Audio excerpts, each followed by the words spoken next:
Hello viewers, I'm your host Uzma Jafri with another episode of South Asia Focus. Let's begin the show with Indian Prime Minister Narendra Modi's recent visit of the United States, which aimed to bolster bilateral ties between the countries. Besides trade and defense, the two countries have pledged to fight against global terrorism. We have a detailed report. In a bid to attract more business, Prime Minister of India Narendra Modi interacted with CEOs of top 20 American firms in a roundtable meeting in Washington. Modi urged CEOs to invest in India, calling it a business-friendly destination, and with the historic goods and services tax coming into effect, he asserted that the system has become smoother. He also said India's growth is a win-win situation for India and the US, and companies have a great opportunity to contribute to that. Speaking on India's biggest tax overhaul, Sundar Pichai said the whole business fraternity was excited to invest in India and he was looking forward to its rollout. It was very good. I think it was a discussion across many industries, and I think the Prime Minister was looking for insights into how India can attract more foreign investment, and I think there were many good ideas discussed. But I think everyone is excited to invest more in India, and I'm excited at what we all can do together. Google had earlier announced setting up of data cloud facilities in Mumbai, which will go live this year, and plans to open multiple data centers. Walmart India CEO believed that the GST could be a game changer for the country as well as for the business firms spread across the world. I believe that GST is a game-changing reform. It is not just a tax reform, it's absolutely a new way of doing business which will remove a lot of barriers which exist in the country and will eventually help in bringing down the prices of essential commodities. In a special gesture, President Trump and the First Lady Melania came out on the south portico of the White House to receive PM Modi. The two leaders extensively discussed a wide range of issues regarding the counter-terrorism cooperation, defense partnership, global cooperation, trade and energy. They also decided to work together on advanced defense equipment and technology. The decision to buy Sea Guardian drones from US in a $2.2 billion deal was also finalized by India during the talks. Both our nations have been struck by the evils of terrorism, and we are both determined to destroy terrorist organizations and the radical ideology that drives them. We will destroy radical Islamic terrorism. The leaders called on Pakistan to ensure that its territory is not used to launch terrorist attacks on other countries.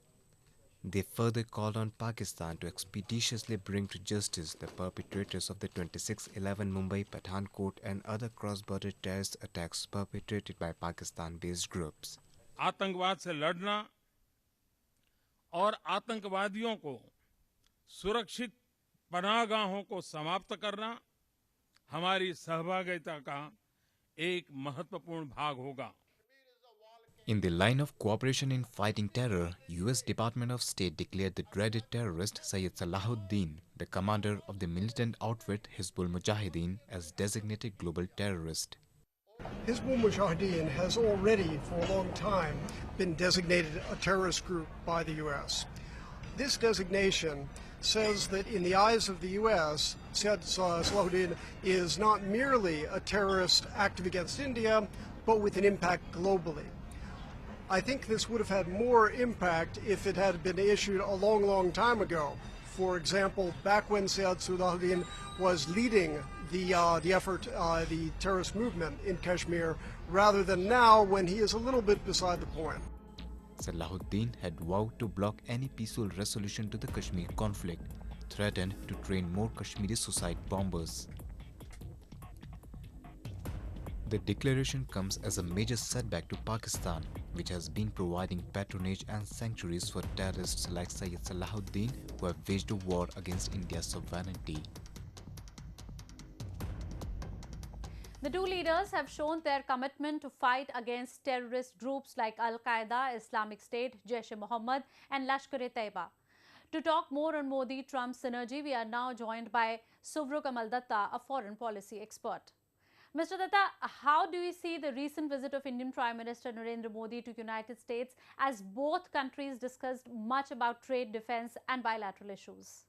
There were a number of areas in which very hardcore discussions had taken place, especially in relation to strategic and defense ties, in relation to security, in relation to terrorism, in relation to homeland security, internal security.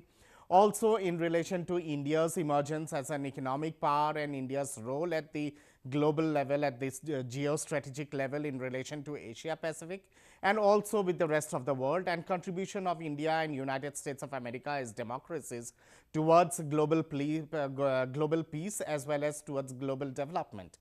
India and United States have jointly condemned terrorism and have pledged to fight against its menace.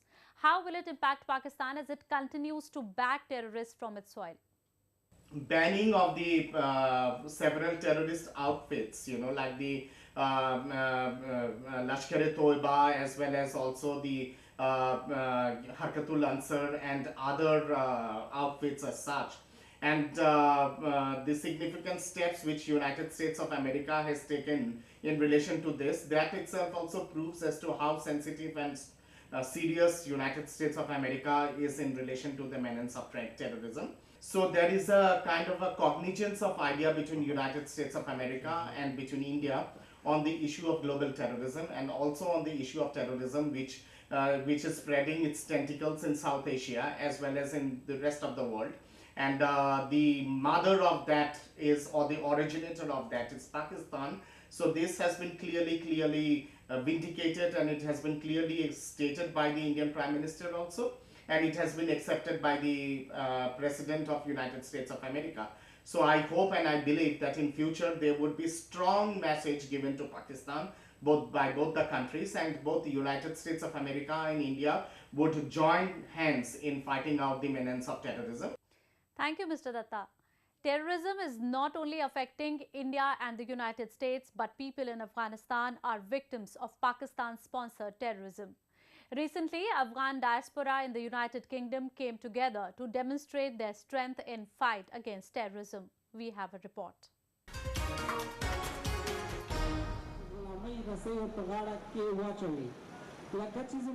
A protest to show unity against terrorism. Afghan diaspora in the United Kingdom held a protest outside Afghan embassy in London to show unity and solidarity for Afghanistan, and accused Pakistan for sponsoring terrorism in their country. They shouted slogans against the Pakistan Army and Inter-Services Intelligence for supporting terror groups in the region. My message through this unity march to Islamabad in specific is that in English we have a saying that what goes around comes around. So Afghanistan has Afghanistan has witnessed war, a continuous war for the last 40 years, which most of the times are being said that there are a lot of interventions of Pakistan in the internal affairs of Afghanistan. My message to Islamabad is that by destruction or insecurity in Afghanistan, nobody will benefit.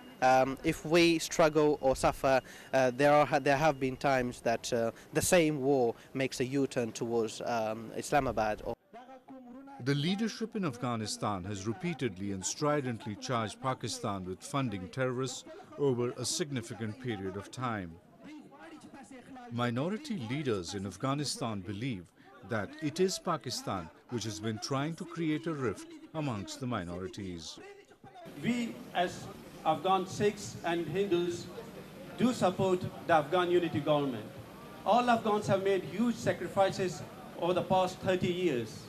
But a lesson must be learned now. Well, Afghans need to unite. Afghans need to show the world that there is a unity in our diversification, in our ethnic minorities and all ethnic groups all over Afghanistan stand in unity. Afghanistan has seen so much bloodshed over the past so many years.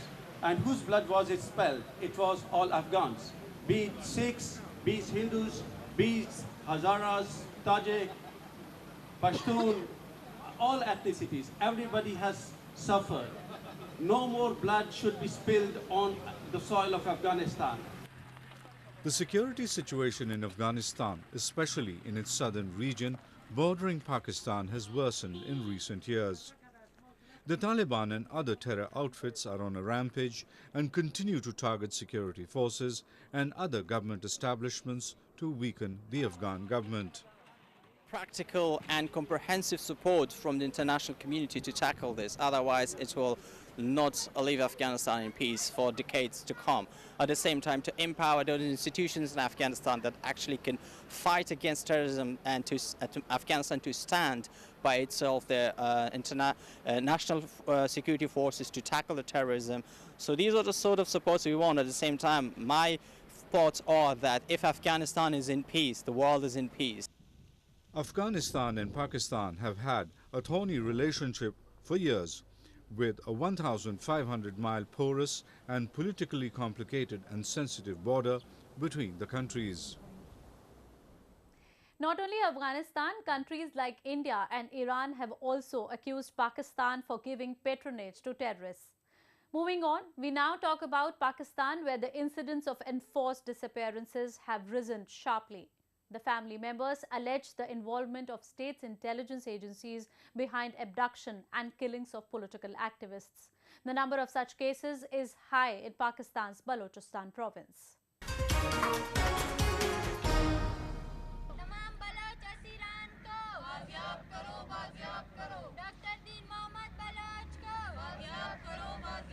The daughters of an enforced disappeared Baluch doctor held a 3-day hunger strike at Karachi Press Club to demand for the safe release of their father. The Pakistan security forces allegedly abducted Dr. Deen Mohammad Baluch, a doctor and political activist from Arnak area of Balochistan Khuzdar area, on the 9th of 28 June 2009. Bring back! Release my father! Release my father! His whereabouts remain unknown since his abduction, and his family has been striving for his safe recovery from past 8 years. Daughters of Dr. Baluch have appealed from United Nations to play its role for the safe release of their father. Release my father! Release my father! We want justice! We want justice! Manila Baluch, Mania Pada Deen Mohammad Baluch, 28 June 2009, cha una chachist kana puta. उम्मत UN appeal कनीन के money अपाए बासियाब करने गए वास्ता वती किरदारा अदा करना. Exiled Baluch leaders and activists have been raising the issue of human rights violations in Balochistan at several international platforms. They are seeking intervention by United Nations to stop atrocities in Balochistan, as Pakistani security agencies have adopted kill and dump policy against political activists in the province. The Baluch are facing for the past almost 10 to 11 years is enforced disappearances, the kill and dump policy, and thousands of people have been displaced from their basically houses and their lands. According to Voice for Baluch Missing People, an NGO, over 15,000 people have disappeared in the past 1 decade. The numbers have increased since the launch of National Action Plan by Pakistan government. The state officials are unable to provide details of whereabouts of the arrested people. Even the relatives of the victims are unaware of the fate of their forcibly disappeared beloved.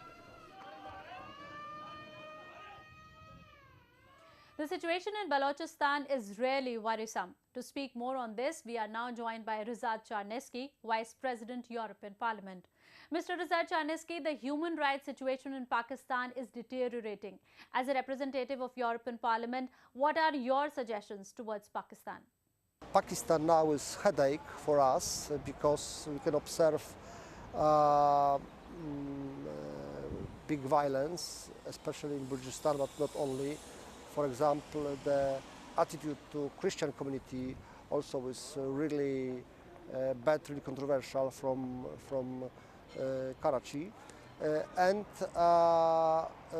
for us, the problem of Balochistan is one of the biggest challenges now in Asia. We know about good economic relationship between European Union, 28 member states of EU and Pakistan.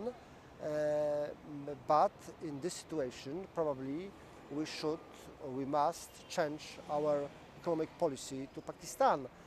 Do you believe there is a need to send a fact-finding team to Balochistan as enforced disappearances are on rise there? We can observe the huge Pakistani propaganda about Balochistan. I think a best solution for now is the sending of special mission of the European Parliament with members of the European Parliament which can see there how is the real situation and inform us, our chamber, the European Parliament, about current situation, and it will be the good background for the resolution or statement on behalf of the European Parliament. Thank you, Mr. Rizad. Moving on to Nepal, the second phase of local polls was successfully held in the Himalayan nation and it is being considered a big leap forward towards democracy. However, the people in Nepal's Terai region continue to have a feeling of being completely betrayed and they are out on the streets protesting against the government.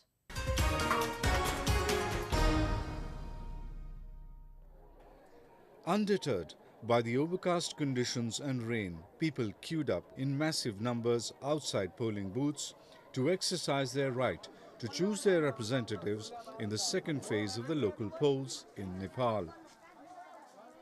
With over 6 million eligible voters and over 62,000 candidates contesting polls, conduct of the polls was a major challenge for the Election Commission. However, with the kind of turnout witnessed, the Election Commissioner believes it to be healthy signs for Nepal being a democratic state. प्रारंभिक विवरण अनुसार कम्तीमा 70.5% मतदान भएको छ। यो आँकडा अझ बढ्न सक्ने आयोगले अनुमान गरेको छ। आज निर्वाचन भएका 35 जिल्लामध्ये सबैभन्दा बढी बाजुरामा 80% र सबैभन्दा कम भोजपुरमा 61% मतदान भएको छ। However, the Terai region of Nepal is still simmering with protests and rallies as no concrete solution to Madheshi's demands has been provided by the government. Disgruntled Rashtriya Janata Party, a coalition of 6 regional parties, has been leading the protests. Madheshis accuse government of betraying them. They have reiterated that they will not participate in the third phase of the elections if their demands are not addressed on an urgent basis and have vowed to disrupt the election process in their region. They want amendment in the constitution so that they get more representation and state boundaries are re-demarcated. तब तक हम लोग का आंदोलन जारी रहेगा और सरकार जो मधेसी के साथ जो गद्दारी किया है उसका हम लोग हिसाब लेंगे और मधेसी जनता जब तक उसका मांग पूरा नहीं होगा हम लोग का तब तक ये आंदोलन जारी रखेगा. Nepal has been going through a political turmoil for long, and with the government delaying the matter instead of addressing it, has left the Madheshi community fuming. Earlier, local polls were to be held in 2 phases, but the second phase was postponed twice, owing to the dissatisfaction expressed by the Madheshi parties. The final phase of local polls in Province 2 is scheduled to be held on September 18. To know more about the political situation in Nepal, we are joined by Bimal Gautam, an expert on the Madhesi issue. Mr. Gautam, 2 phases of local polls have already completed. What is your assessment with the voters' turnout? Well, the people's participation in local level elections was overwhelming, was at satisfactory level. We have to appreciate people's participation.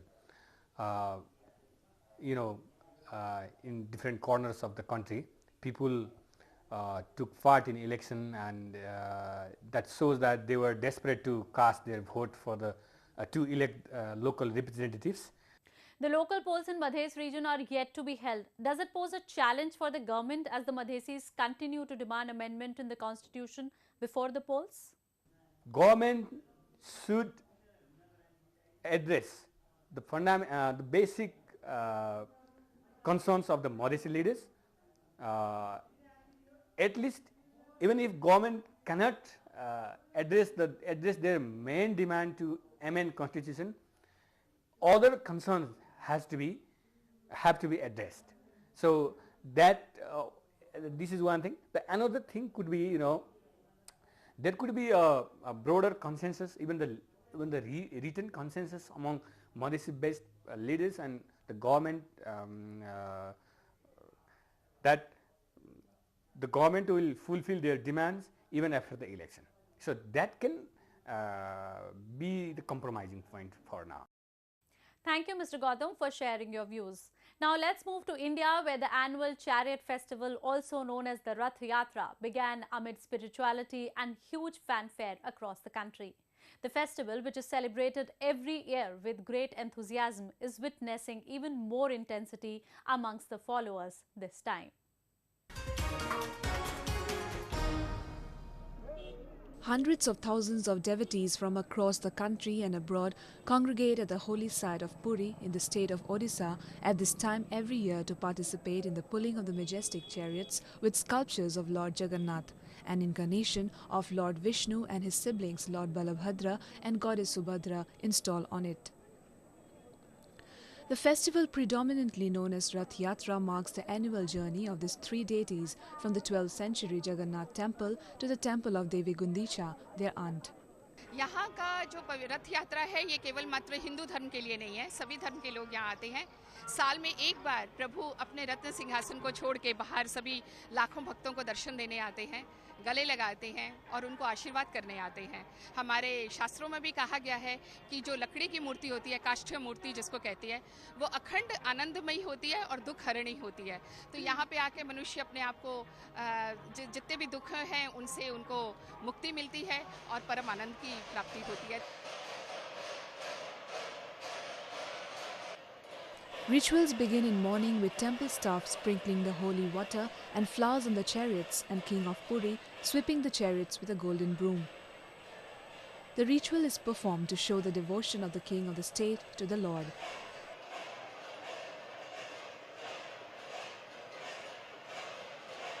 It is the beginning of the festival. The atmosphere reverberates with holy chants and beats of gongs. Artists perform Odissi, Odisha's folk dance and acrobatics. And then the much-awaited procession of chariot pulling begins. The procession continues for 3 kilometers.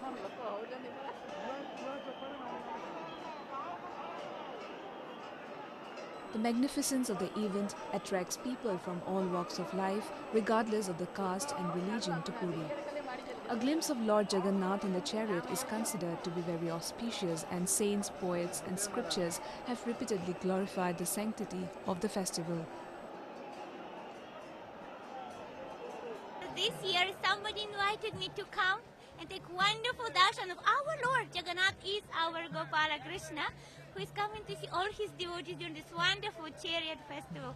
I'm really glad to be with all these bhaktas of Orissa. You're very wonderful Jagannath devotees.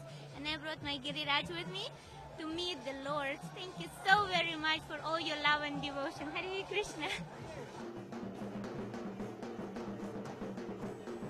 Rath Yatra, which has been in existence for about 1,000 years, has gained popularity with the time, and people in the other parts of the country also celebrate it with equal zeal and enthusiasm.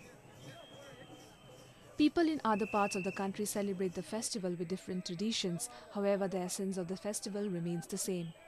The celebration ends 9 days later with Bahuda Yatra, or the return journey of the three to their temple. The festival displays great enthusiasm and devotion among people across India. On that note, we wrap up this week's episode. See you next week. Take care and goodbye.